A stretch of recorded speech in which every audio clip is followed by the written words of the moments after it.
নির্বাচন কমিশনে নিবন্ধন পেতে যাচ্ছে জাতীয় নাগরিক পার্টি এনসিপি, বাংলাদেশ সমাজতান্ত্রিক দল মার্ক্সবাদী এবং বাংলাদেশ আম জনগণ পার্টি।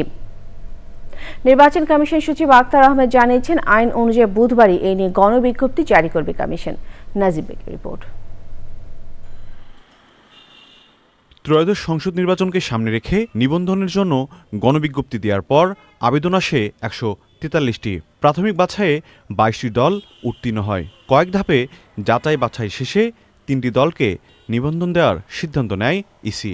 এগুলো হলো 24-এর গণঅভ্যুত্থানে নেতৃত্ব দেওয়া তরুণদের রাজনৈতিক দল জাতীয় নাগরিক পার্টি এনসিপি, বাংলাদেশ সমাজতান্ত্রিক দল মার্ক্সবাদী এবং বাংলাদেশ আম জনগণ পার্টি। তবে ইসি শুরুতে নিবন্ধন দেওয়ার সিদ্ধান্ত নিলেও বিভিন্ন দলের অভিযোগের প্রেক্ষিতে পুনঃতদন্তের পর তালিকা থেকে বাদ পড়ে বাংলাদেশ জাতীয় লীগ, বাংলাদেশ সমাজতান্ত্রিক দল মার্ক্সবাদী, বাংলাদেশ আম জনগণ পার্টি এবং জাতীয় নাগরিক পার্টি এনসিপি। এই 3টা দলের ব্যাপারে এই নতুন প্রার্থিত নিবন্ধনের বিষয়ে এটা কমিশন মনে করেছেন যে এই 3টা দল রাজনৈতিক দল হিসেবে নিবন্ধন পেতে পারেন এবং তাদের ব্যাপারে আগামীকাল পত্রিকায় আমরা বিজ্ঞপ্তি দিব। গণবিজ্ঞপ্তির পর কারো কোনো আপত্তি না থাকলে 12ই নভেম্বরের পর দলগুলোর নিবন্ধনের গ্যাজেট প্রকাশ করবে নির্বাচন কমিশন।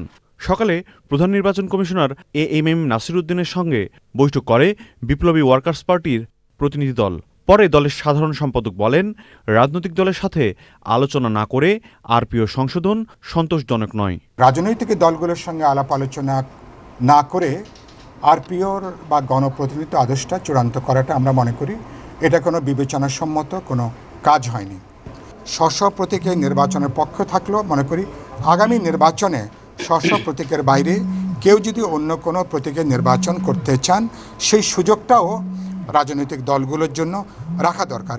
নির্বাচনী ব্যয় কমানোর আহ্বান জানিয়ে তিনি বলেন, কালো টাকার খেলা বন্ধ না করা গেলে নির্বাচন প্রশ্নবিদ্ধ হবে। নাজিব বেগ, চ্যানেল আই, ঢাকা।